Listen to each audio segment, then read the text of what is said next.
Welcome to Lost in Revision. All of our content is public domain, literature, fairy tales, and folklore. We are here to celebrate the original stories, not just read the modern sanitized versions. We post short segments of stories daily and monthly full episodes where we read and discuss popular classics. Come and find us on Patreon to listen to the full chapters early and without interruption. Our goal is to at least break even to cover our expenses, so any support that you can offer to help us reach that goal helps keep this podcast going and you entertained. All of our music is by Nathan Hubble and is used with his permission. Thanks, and enjoy the show. Chapter 15. The Discovery of Oz the Terrible. Part 3. Just to amuse myself and keep the good people busy, I ordered them to build this city and my palace, and they did it all willingly and well. Then I thought, as the country was so green and beautiful, I would call it the Emerald City, and to make the name fit better, I put green spectacles on all the people, so that everything they saw was green. "But isn't everything here green?" asked Dorothy. "No more than in any other city," replied Oz. "But when you wear green spectacles, why, of course everything you see looks green to you. The Emerald City was built a great many years ago, for I was a young man when the balloon brought me here, and I am a very old man now, but my people have worn green glasses on their eyes so long that most of them think it really is an Emerald City. And it certainly is a beautiful place, abounding in jewels and precious metals, and every good thing that is needed to make one happy. I have been good to the people, and they like me, but ever since this palace was built I have shut myself up and would not see any of them. One of my greatest fears was the witches, for while I had no magical powers at all, I soon found out that the witches were really able to do wonderful things. There were 4 of them in this country, and they ruled the people who live in the north and south and east and west. Fortunately, the witches of the north and south were good, and I knew they would do me no harm. But the witches of the east and west were terribly wicked, and had they not thought I was more powerful than they themselves, they would surely have destroyed me. As it was, I lived in deadly fear of them for many years, so you can imagine how pleased I was when I heard your house had fallen on the wicked witch of the east. When you came to me, I was willing to promise anything, if you would only do away with the other witch. But now that you have melted her, I am ashamed to say that I cannot keep my promises." "I think you are a very bad man," said Dorothy.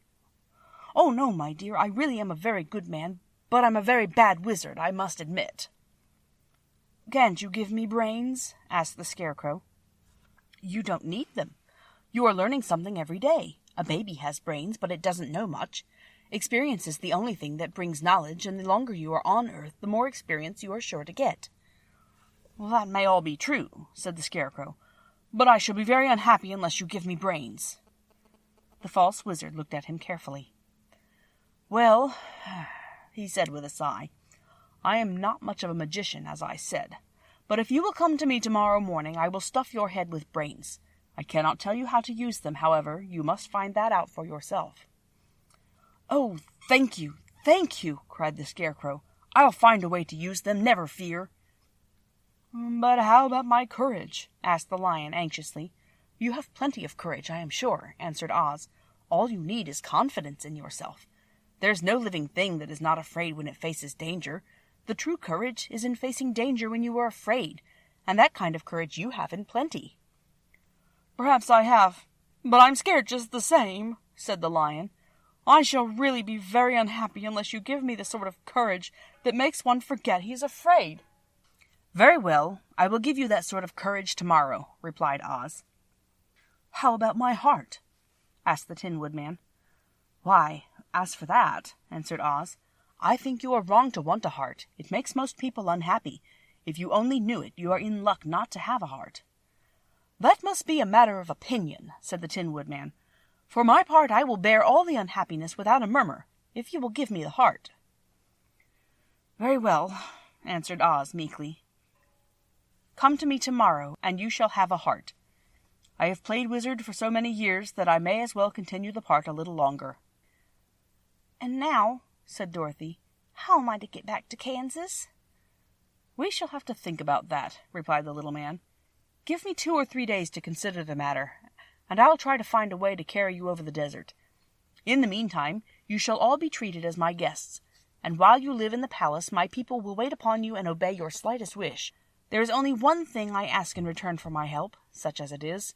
You must keep my secret and tell no one I am a humbug." They agreed to say nothing of what they had learned, and went back to their rooms in high spirits.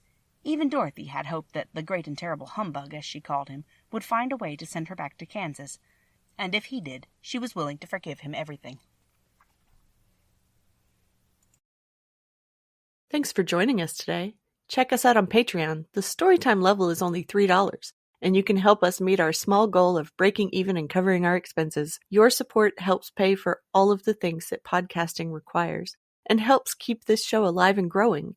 If you can't afford to support us financially, go give us a good review, subscribe or follow, and share with your friends and family.